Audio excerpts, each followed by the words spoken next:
Bueno, bendiciones, que Dios les bendiga. Vamos a seguir viendo este tema de Apocalipsis capítulo 2.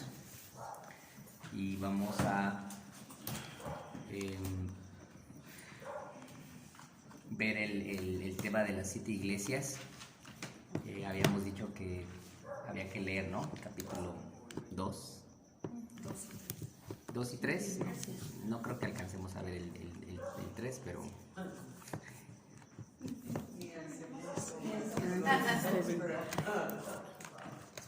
Esperemos ver la iglesia de Éfeso. ¿Éfeso? Ok. Entonces, pues que aquí algunas cositas. Tenemos entonces, si no, habíamos hecho un circulito. Más o menos, ¿no?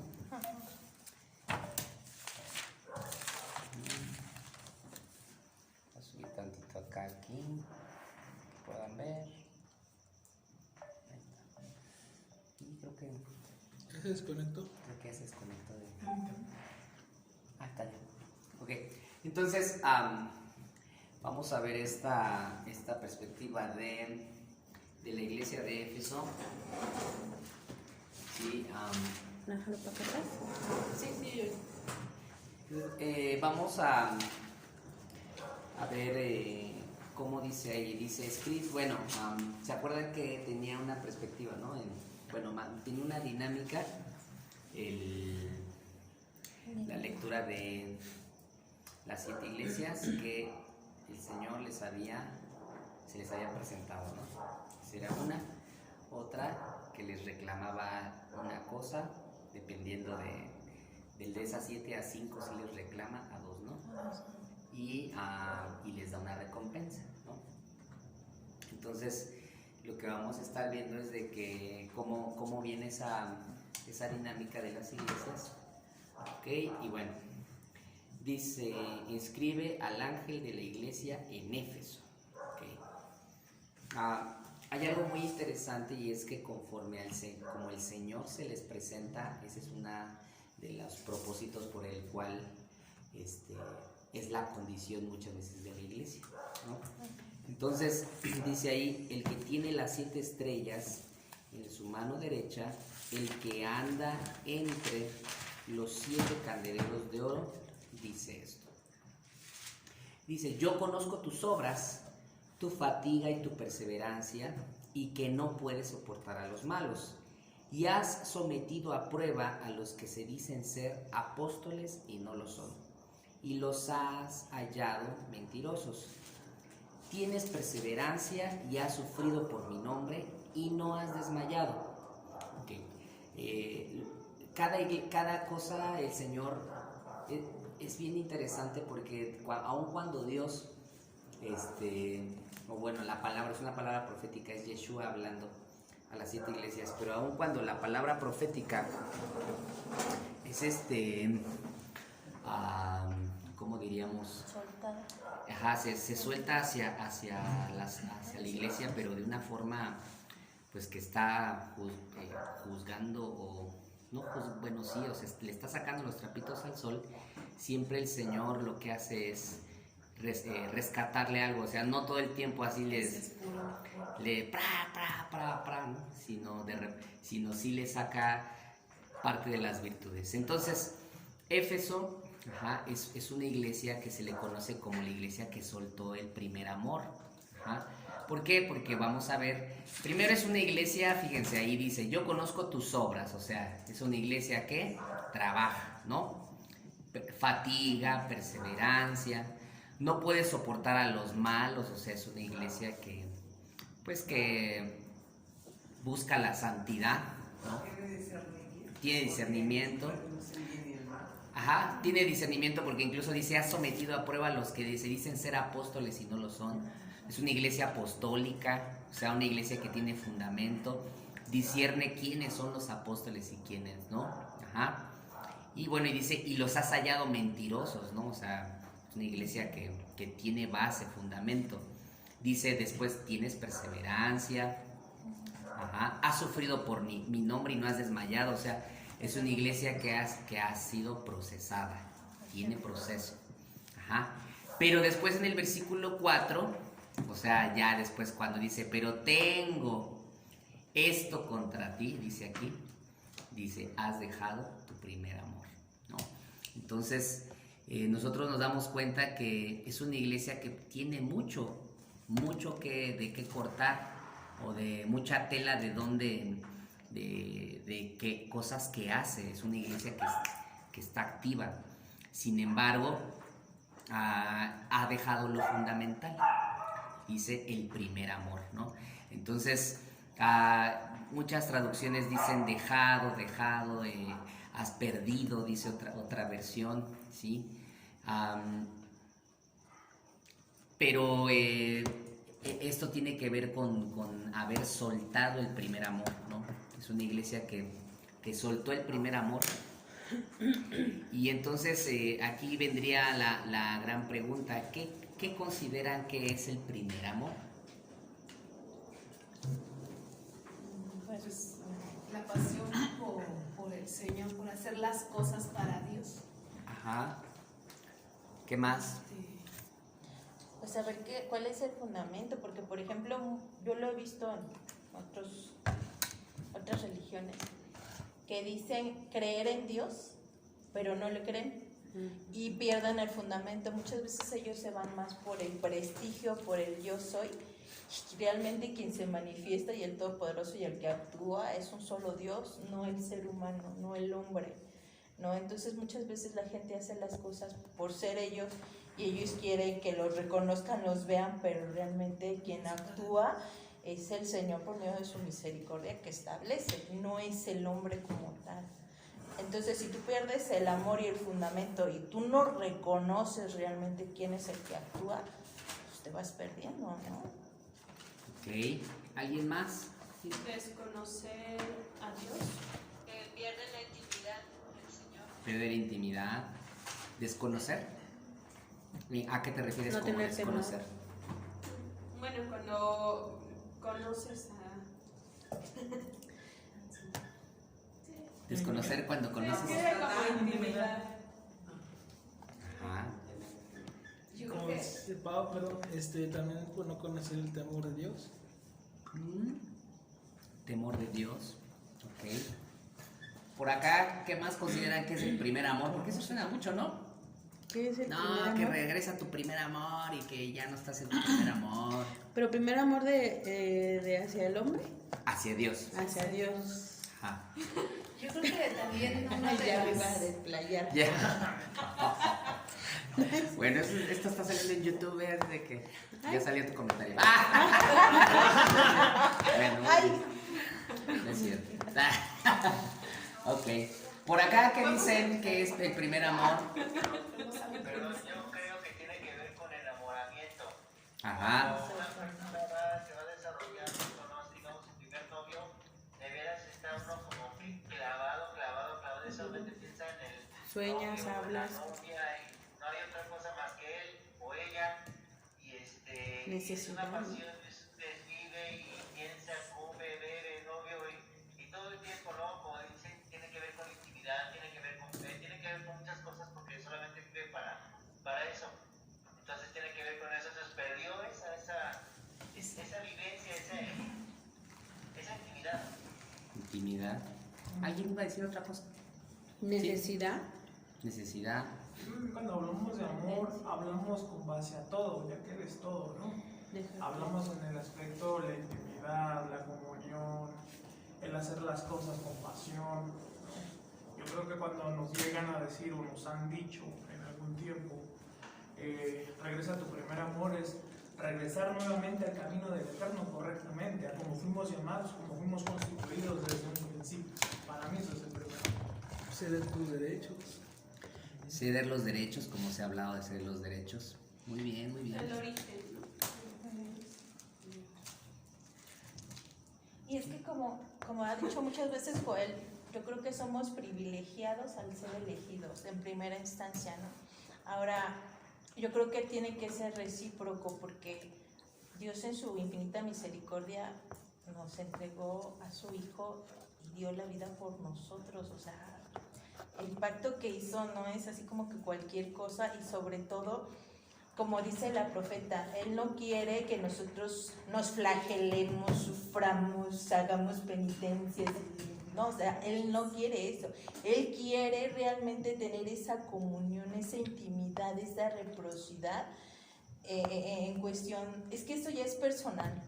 ¿Por qué? Porque pues uno puede decir mil cosas, pero como yo les digo, si tú no lo vives, no lo puedes saber, ¿no? Cuando tú estás en su presencia, cuando estás cuando estás en ese regocijo, en esa paz, es que son muchas las manifestaciones. Entonces se disfruta, pero los seres humanos, desafortunadamente hay un proceso, como bien dice Enrique, de enamoramiento y a un amor establecido, ¿no? Yo creo que es bien importante y sería fantástico que el amor de Él perdurara hasta la eternidad y se acrecentara, al contrario, en lugar de que desfallezca, se vaya acrecentando, ¿no? Quiero Muy decir, bien, sí, adelante. yo creo que también cuando vamos a regresar al primer amor, cuando nos vamos a ese libro, donde habla del amor, creo que es Primera de Corintios 13, cuando dice el amor todo lo puede, el amor, voy a parafrasear porque no me acuerdo bien, el amor todo lo sufre, el amor todo lo perdona. Yo creo que ahí hace énfasis en el aspecto de que aún siendo hombres y aún, no por decir el simple hecho de ser hijos de Dios, muchas veces lamentablemente como hombres, ese defecto yo creo que tiene que ver con nosotros, que es a lo que voy, el volver a regresar, ¿no? Porque muchas veces como seres humanos vemos que en las iglesias suceden cosas y nos apartamos, ¿no? Y yo creo que tiene que ver muchas veces eso, cuando dice regresa a tu primer amor, aquel cuando tú estabas ahí en el eterno, que tú lo seguías apasionadamente y que no te importaba el hombre, que no te importaba lo que sucedía alrededor, sino lo único importante era directamente la comunión nacional. Ok. Muy bien. ¿Por acá algún otro comentario? Para ustedes, ¿qué es el primer amor? ¿Sí? No se escucha tu micro, Fer.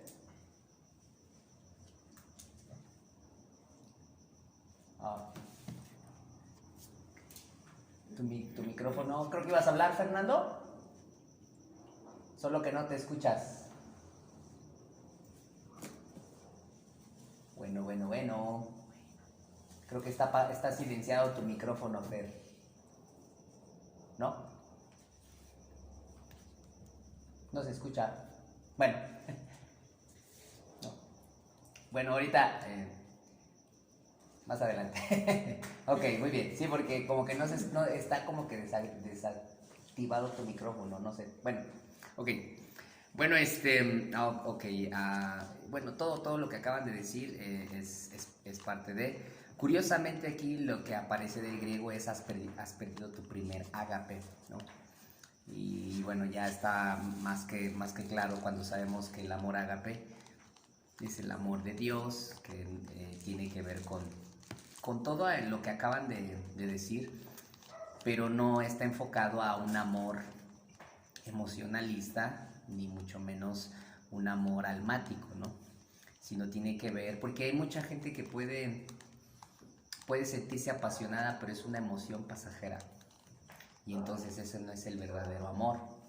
El verdadero amor, indiscutiblemente, es aquello que pues tiene que está reforzado en eso. Ahora, Juanito, como profeta, pues bueno, mencionó un pasaje muy básico, ¿no? De Primera de Corintios, refiriéndose al amor, que todo lo puede, todo lo sufre, todo lo soporta, no se envanece, no es jactancioso, no piensa de sí mismo, nunca deja de ser.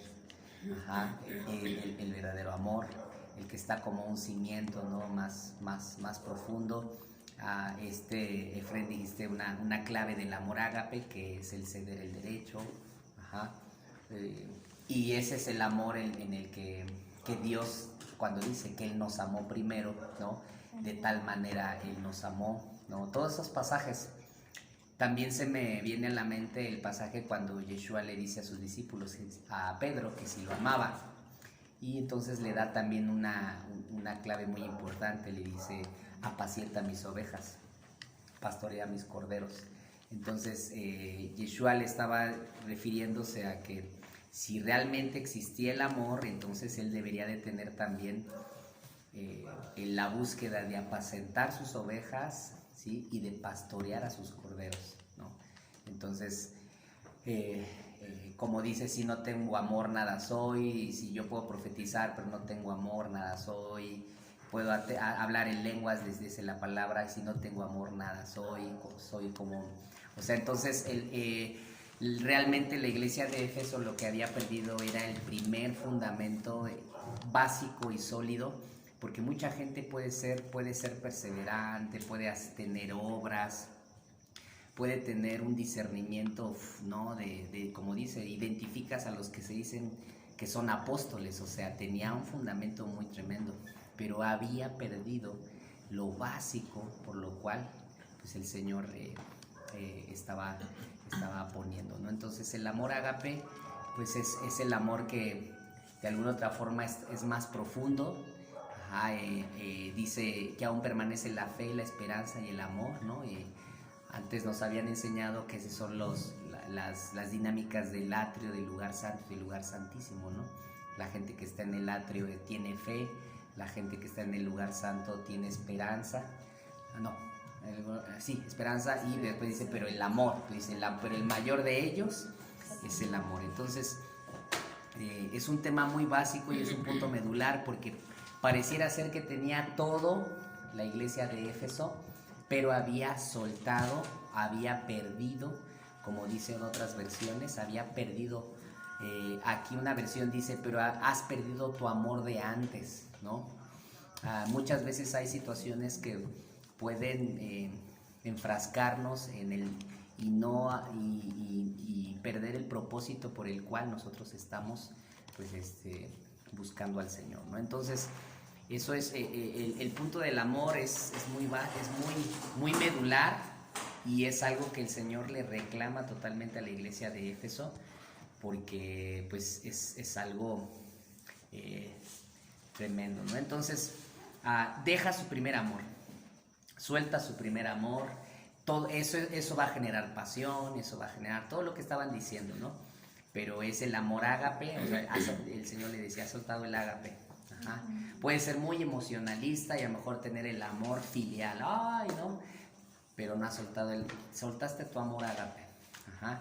El amor ágape no se conlleva emociones, o sea, no es emocionalista, porque dice que todo lo sufre. O sea, ¿a quién le gusta sufrir, no? Todo lo puede, todo lo soporta. Parece algo ilógico. Por eso el amor ágape no está basado en emocionalismos. No está basado como la gente como el muchacho y la muchacha están enamorados, ay, bien enamorados y todo eso, ¿verdad? Pero eso es pasajero. Entonces, el amor ágape es el a pesar de, así se le conoce, el amor a pesar de, te sigo amando, ¿no? Y eso es muy importante porque es un punto muy medular, porque nosotros decíamos, bueno, vamos a seguir leyendo para que... Dice, recuerda por tanto de dónde has caído y arrepiéntete, ¿verdad? O bueno, recordemos que el Señor a las que cuando les dice, pero tengo algo contra ti, siempre inmediatamente los mete a una atmósfera de Teshuvá, o sea, retorna y dice, y haz las obras que hiciste al principio. Dice, si no, vendré a ti y quitaré tu candelero de su lugar si no te arrepientes. O sea, esta iglesia tiene el candelero de muchas cosas, ¿no? El Espíritu Santo, habla de plenitud, habla de unción, ¿sí? Habla de iluminación, o sea, pero dice, si tú no regresas, porque le dice arrepentimiento, ¿no? Si tú no regresas a la condición donde yo estoy buscando, voy a quitar eso de ti, lo voy a quitar. Ajá, dice, si no te arrepientes. De repente le agrega otra cosita, ¿no?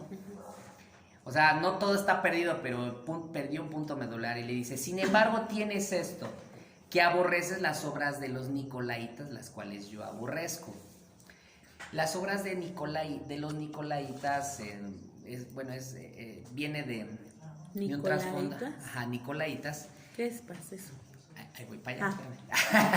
Pensé que iba a seguir leyendo. Es algo muy, muy interesante, Pero digo, lo que pasa es de que todo tiene un trasfondo de Nicolás, etcétera, etcétera, pero si lo centramos en un punto así muy básico es aquellas personas que están buscando las plataformas, aquellas personas que están buscando los reflectores. Ajá. Los nicolaitas son los que quieren brillar, los que quieren ser alumbrados, ¿no? En el sentido de... Ajá, ¿qué dice? Según aquí dice grupo religioso que enseñaba ideas falsas. Sí, o sea, tiene ese contexto, pero ya después cuando uno va sustrayendo toda la idea, es que las obras de los nicolaitas eran eso, el sobresalir. Sí, pues era una demostración de ego, ¿no? Eso se ve muchísimo, como no tienen ni idea, en todas partes. Desde las redes sociales tú te das cuenta cuando alguien quiere brillar, qué ministerios quieren brillar. Ego nada más, ¿no? Quieren Soberbia mostrar ya. el ego, quieren mostrar la soberbia, quieren mostrar qué es lo que tienen, ¿sí? Mucha gente, pues dice eso, ¿no? De la abundancia del corazón habla tu muro, entonces, por eso, muchas veces tú ves ministerios que hacen eso, pero por querer brillar, ¿no? Eso es en todas partes, desde eventos, convocatorias, cuando alguien quiere sacar a la luz o salir a relucirse, esas son las obras de los nicolaitas. Y el Señor aborrece esas obras de los nicolaitas. Curiosamente, la iglesia de Éfeso todavía era algo rescatable, o sea, lo único que había soltado muy básico era el primer amor, el amor ágape, ya lo explicamos. Tenía muchas cosas, ¿sí? Y aborrecía las obras de los nicolaitas. Y bueno, el Señor simplemente termina diciendo en el versículo 7, el que tiene oído, oiga lo que el Espíritu dice a las iglesias, al vencedor le daré a comer del árbol de la vida que está en el paraíso de Dios. ¿Ok? Entonces nosotros empezamos a ver cada recompensa, ¿no? Literalmente, bueno, el árbol de la vida, ¿no? También está considerado como Yeshua. Ajá. El árbol de la vida es una recompensa, bueno, el paraíso, recordemos que es una de las formas, de los lugares a donde llegan las almas justas, ¿no? Las almas que pues no caminaron bien son las que van a ser juzgadas, y lo vamos a ver más adelante, pero son almas que ahorita están en el Seol, en un lugar de tormento, como lo narra una parábola, y el otro lugar es el seno de Abraham o el paraíso, ¿no? Ahí está, no es el cielo ni el infierno, eso no es, el infierno no existe, porque esa es una frase o una palabra que fue inventada. Ajá. La palabra más fiel es inframundo. Entonces el infierno viene de un valle que así se llamaba, el valle de Geinom, y así lo quisieron traducir y le pusieron infierno, pero no existe realmente esa palabra. Entonces es el Seol o es el inframundo, como describe la palabra. Ajá. Ajá. El Hades le han llamado también. Bueno, es que el Hades es literatura griega. Infierno es latín y viene de Dante. Dante Alighieri, todo el mundo tiene la perspectiva del infierno bajo ese libro, que se están quemando, acá las estalactitas y los chamucos así, ¿no? Hades tiene que ver específicamente, o es una representación en Grecia que le dan al diablo. Satanás, más que ser Sí, infierno, también. más que nada Hades se refiere a Satanás por su nombre. Sí, Hades también es un dios pagano. ¿Cuál dijo que era la correcta, perdón? Inframundo, o en el hebreo ¿El también Seol? le llaman el Seol. Ok. Yo aquí tengo una versión, perdón. Dice, al que salga victorioso le permitiré comer del árbol de la vida que está en el jardín de Dios. Yo cuando la leí por primera vez, yo pensé, bueno, yo tenía la noción que hablaba de la resurrección, porque mucha gente cree que pues, después de la de la muerte, de que el cuerpo, pues, ahora sí que se queda aquí, no hay más allá, pero de alguna manera nosotros sabemos que en otra dimensión existe la resurrección, ¿no? Entonces yo más o menos la entendí así cuando lo leí. Bueno, la resurrección lo vamos a ver en Apocalipsis, que se va a dar cuando sea el arrebatamiento. Ajá. Y eso va a ser una atmósfera para las bodas del Cordero. Ya después lo voy a explicar y después se va a regresar. Pero la resurrección es un punto de que sí, o sea, se va a resucitar gente, pero no va a estar en el paraíso. Ahorita es cuando van al paraíso.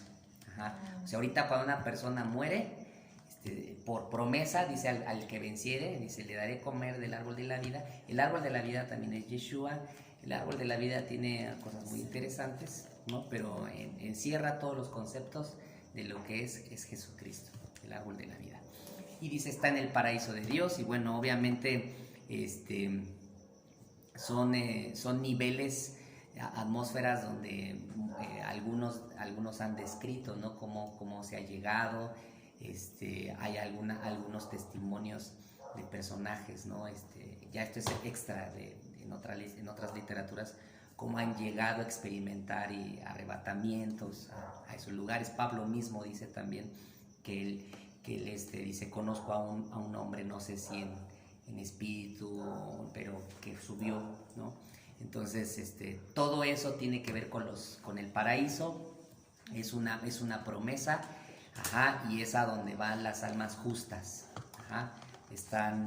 Algunos la describen como que el árbol del paraíso es donde es la comida como espiritual que hay para ese tiempo. Ok, es algo muy misterioso, pero bueno, es una promesa, nada, para que ya no ir más profundo, ¿verdad? Sí, porque luego están rodeados ahí, bueno, es padre, como describe un rabino. Que está Moisés ahí, bueno. Está muy interesante. Pero están ahí los justos, y esa es una promesa, ¿no? Y de hecho, o sea, hay algo muy interesante porque muchas cosas que uno lee están en la literatura judía también. Entonces es como que un empalme, uno tiene que darse cuenta cuando se está hablando, o sea, hay una similitud, y de hecho eso es algo muy, muy, muy común en la literatura hebrea o de los rabinos, que habla del paraíso, ¿no? Como una recompensa, que le llaman después, ya más adelante, eso se va a vivir, que algo que lo que vamos a vivir, que se le llama el reinado del milenio, ¿no? Eso es en otra grafiquita, pero... Ok, muy bien. Es un jardín, muy bien. Ok, entonces esta es la iglesia de Éfeso. Ahora, si regresamos a nuestra grafiquita, porque eso es lo que tiene la iglesia, ¿no? La iglesia es lo que tuvo, ¿sí? Y pero hay un periodo histórico de la iglesia, o sea, vamos a verlo históricamente. Ajá. Entonces, la iglesia de Éfeso, cuando el Señor muere, resucita, deja a la comunidad de creyentes. Podemos decir que este es el año 0, ¿no? Entonces, más o menos aquí los primeros 100 años fueron los de gran auge para la comunidad de creyentes. Era una comunidad que estaba dentro del judaísmo, se seguían reuniendo en las sinagogas, celebraban Shabbat, lo que dice Hechos 2, ¿no? Compartían el pan, tenían en común. Como muchos habían entrado o habían creído que Yeshua era el Mesías, entonces muchos los habían excomulgado, ¿no? Sus propias familias. Entonces a muchos los habían desheredado, y por eso los apóstoles tuvieron un problema de mucho desheredado, y por eso lo que hizo la comunidad fue empezar a juntar los bienes de cada uno. Dice que vendían por eso los bienes, las propiedades entre todos, para poder levantar a los que habían sido desheredados de su propia familia. Entonces, pues ya estábamos hablando de una comunidad de 3,000 personas, ¿no? Entonces, pero lo sabían, y por eso había problemas de esa situación. Entonces, Todo eso lo vemos en Hechos 2, ¿no? Un gobierno de los apóstoles, Pablo yendo y viniendo a muchos viajes, creo que fueron 3 viajes muy, muy importantes, pero eso eran los primeros 100 años. Ajá. Cuando nosotros vemos que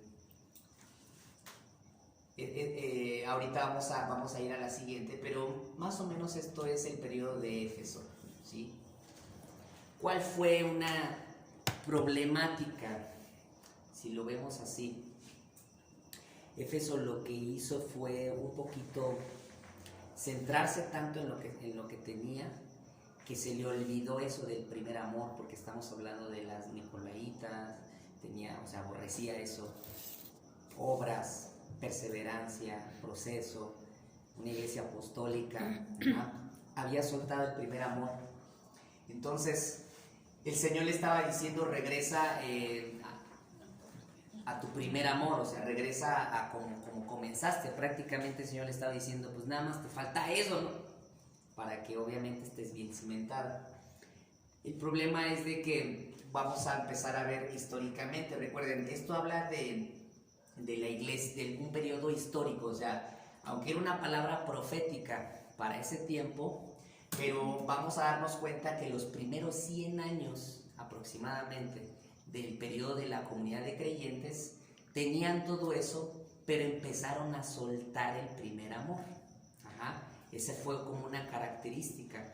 ¿Por qué? Porque empezaron a morir los apóstoles, empezaron a morir, ya no se empezó a hablar de apóstoles, y ahorita vamos a ver, porque eso, aunque voy a hablar un poquitito de la persecución de la comunidad, pero sí que eso que tiene que ver con la siguiente iglesia, que es la iglesia de Esmirna.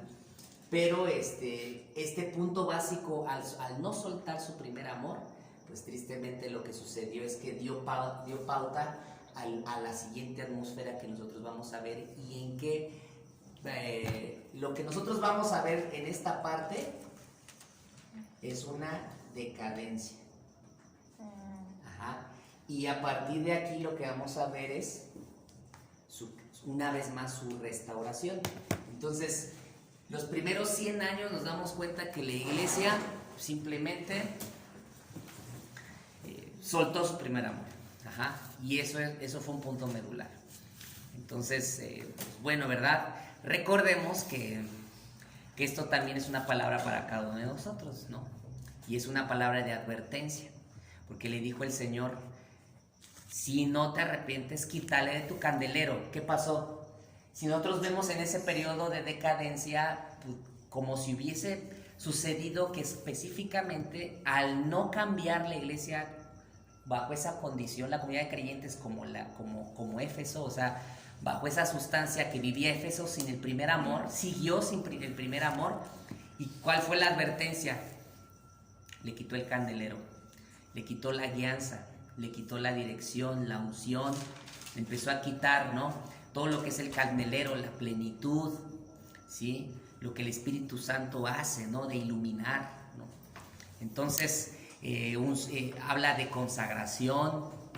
La unción tiene que ver con eso, ¿no? Con consagrar, tiene que ver con iluminar. El candelero estaba hecho de oro puro, tiene que ver con divinidad. Pesaba 34 kilos, es de puro oro. El candelero tenía 7 lamparillas, ¿no? Los 7 espíritus de Dios. O sea, el Señor le dio una advertencia: si no retornas, voy a quitar todo eso de ti. Ajá. Entonces, en ese periodo de decadencia nos damos cuenta que qué tremendo, que después de ese periodo, digo, son periodos aproximados, ¿no? Pero después de los 100 en adelante vamos a empezar a ver que sí realmente la iglesia empezó a caminar sin el candelero. Ajá. O sea, eso es tremendo, porque vea qué cosa tan tremenda. En lugar de que, o sea, Yeshua dejó una iglesia bien tremenda, pero edificada. Vean, o sea, lo decíamos en una ocasión de enseñanza, era tan tremendo que el que mentía se pelaba en ese momento por la voz profética. ¿Por qué mientes al Espíritu Santo? Se caían muertos. O sea, era una unción bien tremenda, ¿no? Era algo que que estaba, o sea, en su máximo apogeo, o sea, las cosas, señales, prodigios, eso también tiene que ver con el candelero, o sea, era la comunidad de creyentes en ese momento se movía de una forma tremenda. Pablo predicando allá, los arrebatamientos de Felipe, o sea, un montón de cosas. Pero vemos que después caen en esa situación como Esmirna. Ahora vamos un poquito a Esmirna. Ok. Esmirna, ajá. Entonces recuerden que cuando decía escribe al ángel de Éfeso, pues, habla del pastor, ¿no? El Señor le estaba reclamando primero al pastor, ¿no? A la cabeza. Ok.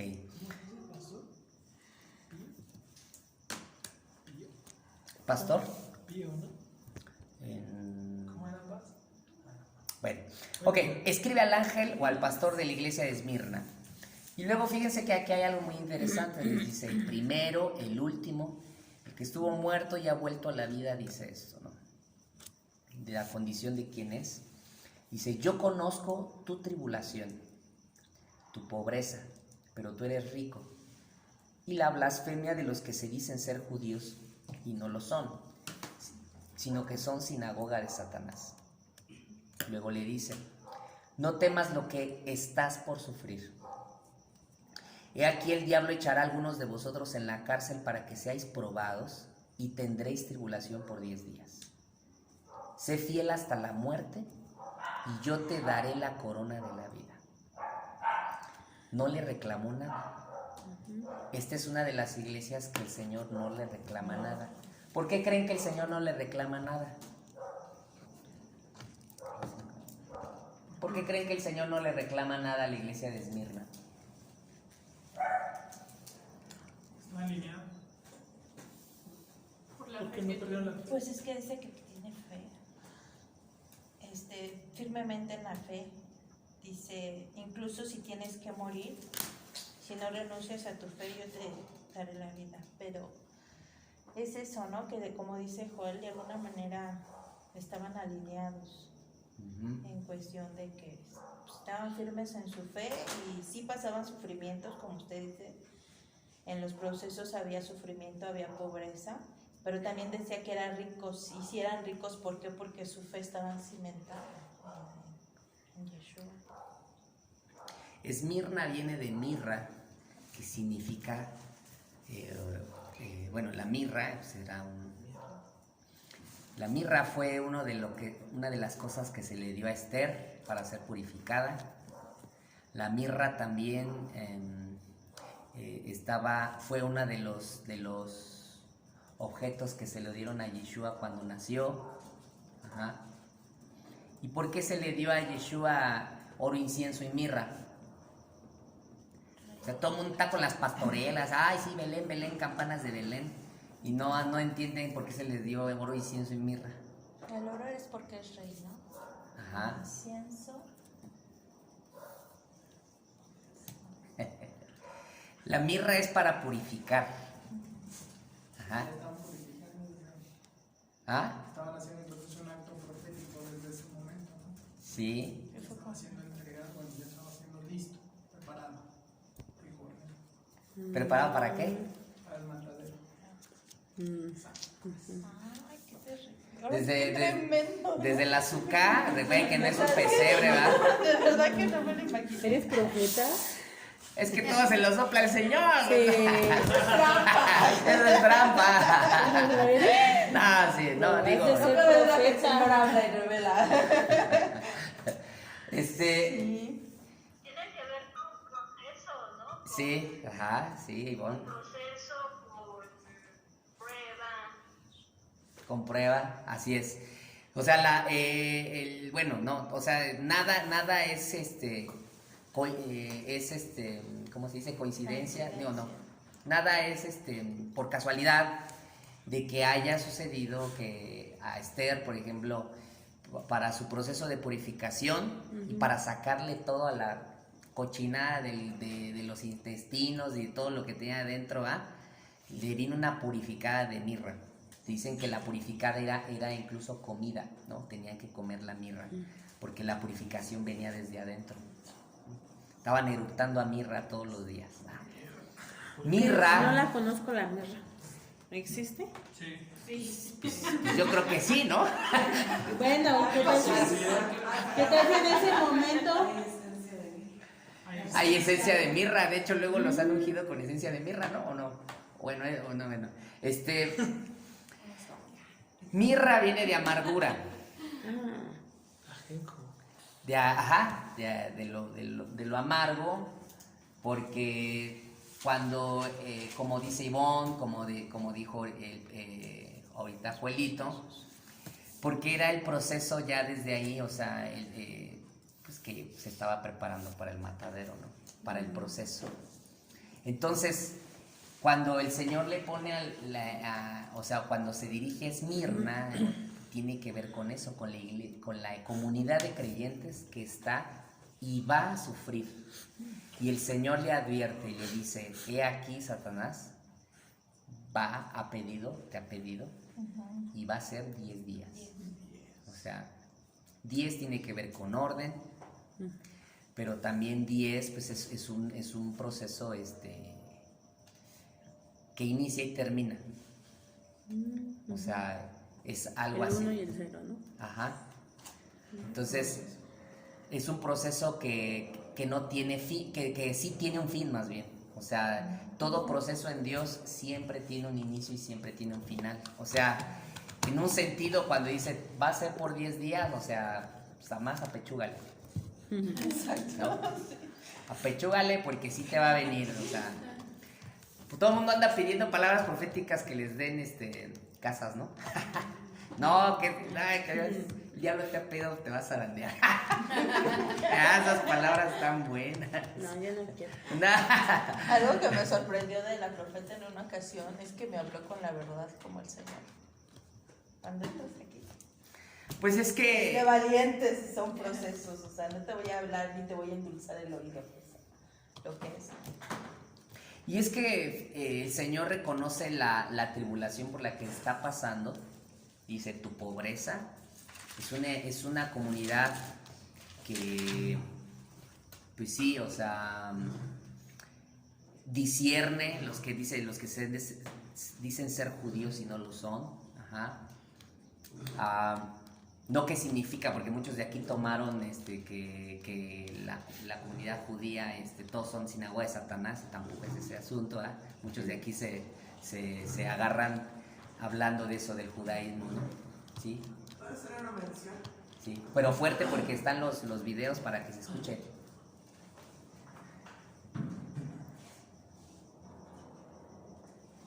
El apóstol menciona que la sinagoga de Satanás son los sionistas. Los sionistas, es correcto.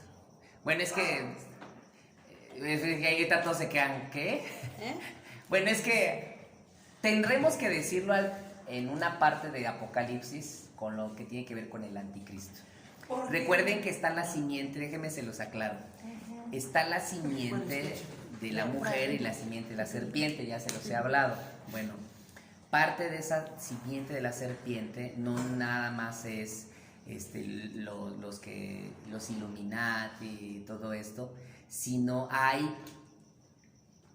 hijos de esto tiene que ver con de Esaú, porque también Jacob tiene a Isaac, Jacob y Esaú son hermanos y los dos son hijos de Isaac, o sea, ya es de Isaac.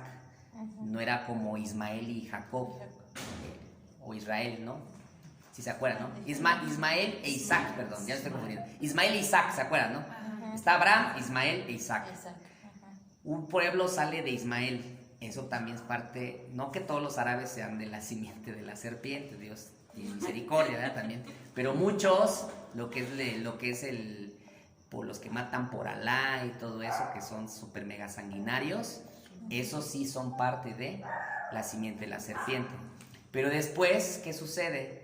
Viene Jacob o Israel, viene Isaac y tiene a sus dos hijos, a Jacob y Esaú. Esaú era el que iba a recibir la primogenitura, pero no, y entonces Jacob viene, la toma, pero bueno, era un propósito ya de Dios, porque Esaú era mega sanguinario. Esaú se le conocía como el de cabello rojizo, y que incluso también el rey David era de cabello rojizo, y entonces por eso Samuel no quería ungirlo, porque se acordó de Saúl cuando vio al rey David, o a David en ese momento, dijo, no, este es bien sanguinario. Pero por eso el Señor le dice, no veas, ajá, y yo miro conforme al corazón, ¿no? Pero bueno, ese es un breviario cultural. El punto es de que de la simiente de Saúl también hay gente sanguinaria, gente de la serpiente, y entonces es parte también de los millonarios o el sionismo, es grupos de judíos, pero que están fomentando la base para también el anticristo. Porque son parte de lo que mueve, que son el orden mundial. Son parte del orden mundial y son los que están levantando el tercer templo también. En el hospital un paciente de la terapia intensiva eran según judíos, pero era un prisma y tenía, era como plata y tenía muchos diagramas plantados en las diferentes caras del prisma, pero pues no, eran muy raros y según eran judíos, entonces... Sí, es que hay mucho esoterismo también. Ha habido mucha mezcla también. Ha habido mezcla también en el judaísmo y por eso también está la sinagoga de Satanás también. Entonces, pero no es, porque les digo, recalco, porque muchos que no caminan con las raíces hebreas y critican nada más, de aquí se basan y dicen, de ahí se basó también Martín Lutero, ¿no? Bueno, eso es otra cosa. Hoy, bueno, muy bien. Bueno, ¿vamos bien? ¿Vamos allá bien? ¿Sí? Ok, perfecto. Ok, entonces, bueno, ya voy a terminar, ¿no? No, para que está muy interesante. Ok, conozco tu pobreza, tribulación, y entonces el Señor le dice, no temas lo que estás por sufrir. Ajá, ya lo leímos. Y nada más en el versículo 11 el Señor le dice, el que tiene oído oiga lo que el Espíritu dice a las iglesias, el vencedor no sufrirá daño de la muerte segunda. Punto, ¿no? Ya. Al que venza, ¿no? ¿Por qué? Porque es una comunidad que está sufriendo terriblemente. Ajá. Y entonces, pues no, el Señor no le va a reclamar nada, sino porque está siendo procesada, pero en una forma muy fuerte. Entonces, cuando viene el proceso, pues estás siendo probada tu fe. Cuando estás siendo procesado, pues obviamente el Señor no va a venir y te va a dar otra para ya rematarte, ¿verdad? No, o sea, si estás siendo procesado, lo que viene muchas veces es palabra de consuelo también de parte del Señor para levantarte, ¿no? No te va a agarrar y te va y otra para que te eduques, ¿no? ¿Sabes? No. Pero si uno como ser humano, como persona está, Dios sabe que es débil y está pasando por algo fuerte y todavía te pasan esas cosas. Lo que pasa... Aún así, aunque estés así, tienes que... O sea, que a veces uno interpreta pues que las cosas que pasan en casa o situaciones, matrimonios o de trabajo, a veces piensa uno que cuando te acercas a Dios se complican las cosas. Y a veces, como hemos tocado el tema anteriormente en Casa de Pan, uno dice, pues porque me acerco con Dios y me va mal. Pero solamente es el proceso. Yo ahora lo entiendo porque yo así me ha pasado. Cada que yo me acercaba, me pasaba algo bien fuerte. ¿Para qué es el proceso, no? Bueno. Yo quiero decir, yo he aprendido en la misma palabra, por decir, cuando Yeshua dice que va al madero, antes de que sea pasado por la lanza, ya había pasado un proceso, un sufrimiento muy fuerte. Y lo pudieron haber dejado ahí y todavía pasó. ¿Por qué comento eso? ¿Por qué tomo ese ejemplo? Porque aún nosotros, cuando dijo que cosas mayores haríamos que las de él, muchas veces nosotros no nos enfocamos, creemos que, sí, algo bien fácil. Pero muchas veces, aún en medio del mismo proceso, nosotros no entendemos. Y es por eso que muchas veces viene un proceso tras otro, tras otro, tras otro, para poder ser aprobados. O viene algo más fuerte. Y te acercas ya porque de plano te sientes que tienes que creer en algo, en este caso es Dios, y piensas que lo que te sucedió, ¿por qué? Pero Dios te dio un proceso y no lo entendiste. Y ahora vienes, pero De con... otra manera. de otra Así me lo manera. decía mi papá y yo llorando, yo le decía enojada, no, pero es que ¿por qué si según él nos ama? ¿Por qué me da? No, es que no, él no debe de hacer eso y al contrario. Y no lo entiendes. ¿Para qué es el proceso? Para quitar la mentalidad de esclavitud. Para cambiar la mentalidad en la que nos encontramos. ¿Por qué? Porque es necesario ser procesados para que nuestro viejo hombre, nuestra vieja naturaleza muera. Dependiendo del proceso, pues es de la cabeza dura que traigas, ¿no? Sí. ¡Ay, exacto! Sí, su pierna, Estás ya, mi pierna. bueno, Ay, pastor. bueno, los que están viendo, después ven la cabeza del hermano. ¡Ah! Fede Praza. Fue un piedrazo. Ahora entiendes. Literal fue un piedrazo. Viniste un asteroide. Depende de... Para madurar. Sí, obviamente, es para madurar. Pero obviamente al quitar la mentalidad de esclavo, pues obviamente se te pone una real identidad y eso te lleva a crecer. O sea, digo, no, o sea, aquí el Señor nunca le dijo, o sea, no, mira, no te preocupes, ay, mi chiquitito, no quiero que pase nada, no. El diablo te ha pedido. Como a Job, ¿no? Todos los procesos que tuvo que pasar. Pues, gloria a Dios. Sí. Ninguna persona de la Biblia que ha demostrado identidad de reino, ninguna ha dejado de pasar por esto. Sí, los apóstoles. Todas las personas han sido Es verdad procesadas. eso que dicen que Dios no te da algo más fuerte que no puedas soportar. Así es. Cada uno sabe O sea, te también. lo da porque sabe que lo vas a aguantar. ¿Mandé? Te Fortalece. el También proceso. te fortalece. Entonces yo he dicho lo que no te mata te fortalece. Lo que no te mata te fortalece. Así es. Sí, o sea, todos los procesos de Dios. ¿Sí? Jesús dijo a sus discípulos una vez que de la copa que él bebería, ellos también beberían. Así es. Parte de ellos fue eso. Así es. Yeshua ahí estaba hablando del bautismo de sufrimiento, que es uno de los bautismos por los cuales todos debemos de pasar. Y el Señor le dijo a sus discípulos, pueden beber de esta copa que yo estoy bebiendo, pueden ser bautizados como yo voy a ser bautizado. Y los discípulos dijeron, podemos, órale, pues vámonos, éntrenle. Dijeron Simón. Entonces, necesitamos entender que el proceso nunca lo vamos a ver siempre en toda la palabra de Dios. Y aquí la comunidad de creyentes pues fueron procesados. Y obviamente el único que el Señor le dijo, sé fiel hasta la muerte y te entregaré la corona de la vida. O sea, ya, al que venciere. Entonces, nos damos cuenta que el proceso es necesario, y te hace madurar. Se muere cada día más tu vieja naturaleza, mengua tu yo, como dice la palabra, y crece Yeshua dentro de ti. Se forja la mente de reino en tu vida.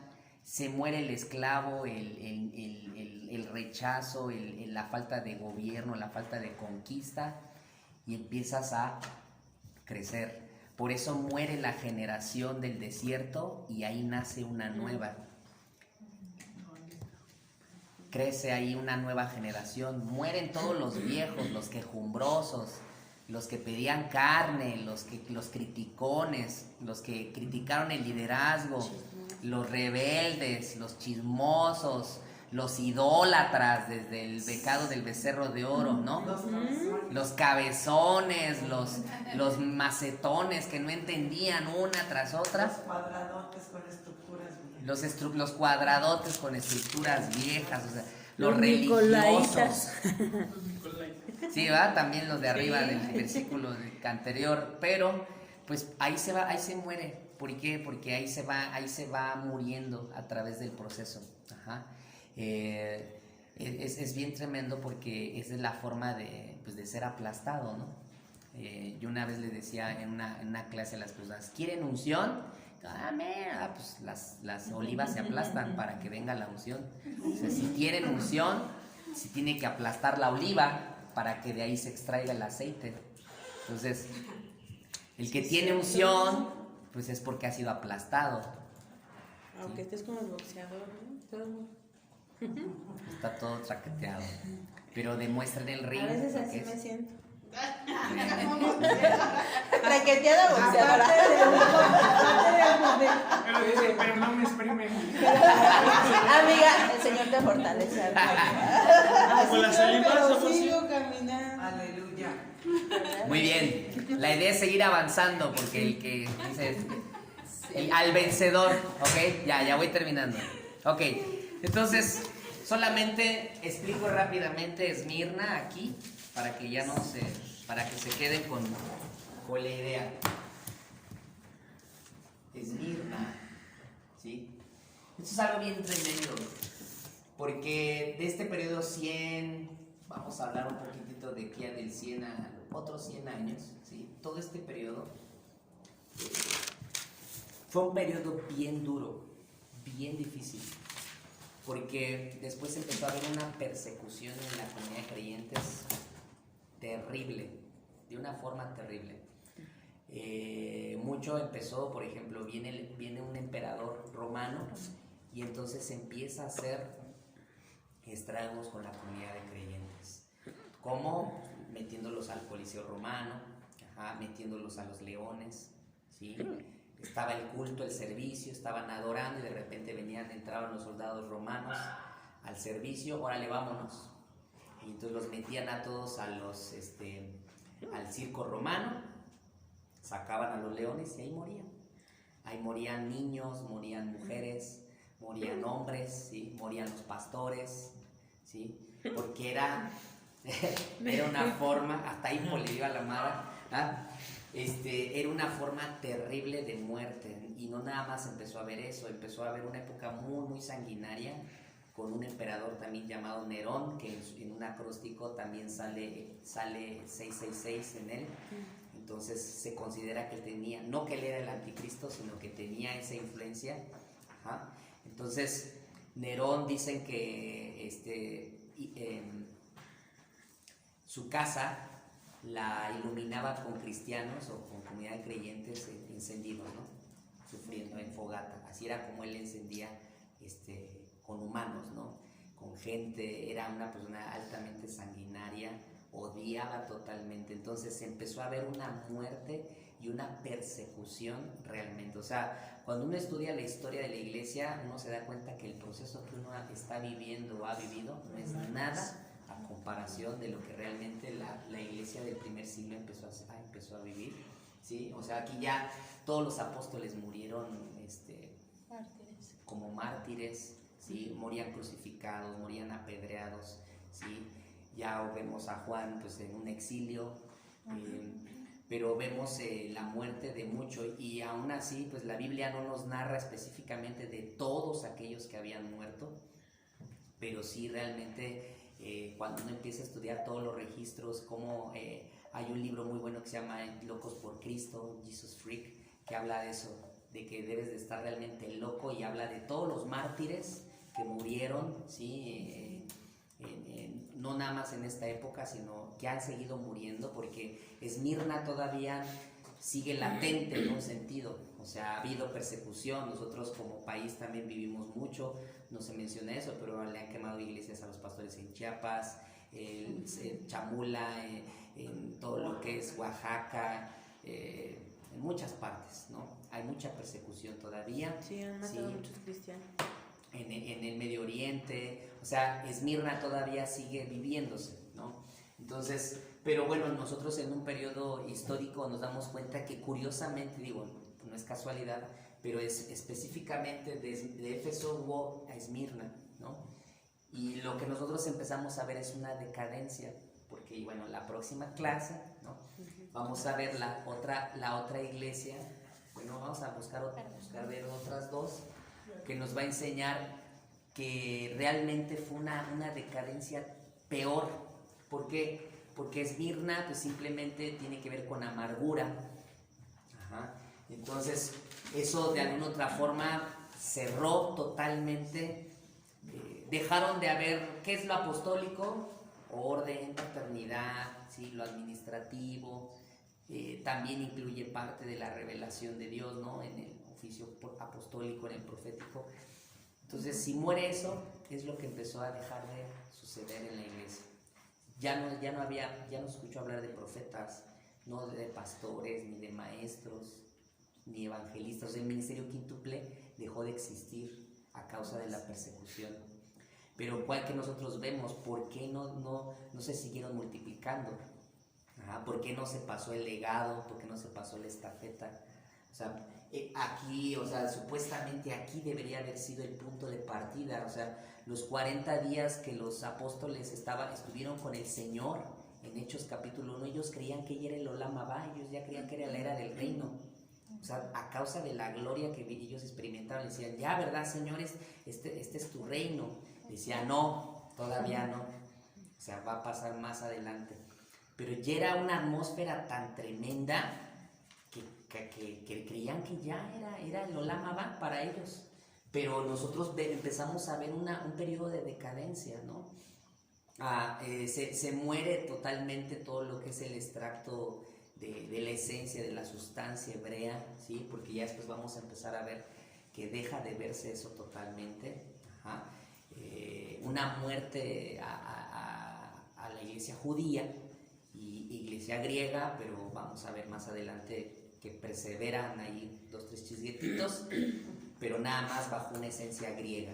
Ya no había una perspectiva, 2, 3 pedacitos, pero nada más había una esencia griega. Ya no más todo lo que es las fiestas, todo lo que es los símbolos como el shofar, el talit, ¿sí? La lectura de la Torá, ¿sí? Todo eso se cerró. Entonces nosotros vemos que este periodo fue un periodo muy triste por pérdida. Ajá. Pero si se dan cuenta, todo comenzó por la soltura del primer amor. Si sueltas el primer amor, se te viene todo como un efecto dominó. Viéndolo bajo una perspectiva histórica, ¿no? Recordemos que esto es una palabra profética también para nosotros. Como decían, vivimos procesos, seguimos avanzando, pues tenemos que apechugarle, es por un tiempo, dice el Señor, ¿verdad? Gloria a Dios, ¿verdad? No tenemos un padre masoquista que se goce que sus hijos sufren, no. Él es padre y por tal motivo Él lo que hace es, pues, darnos palabras de aliento, ¿verdad? Entonces, hay mucho que leer del periodo de persecución. Estaría bueno que ahí buscaran la persecución de la iglesia para que ustedes se ampliara más su panorama.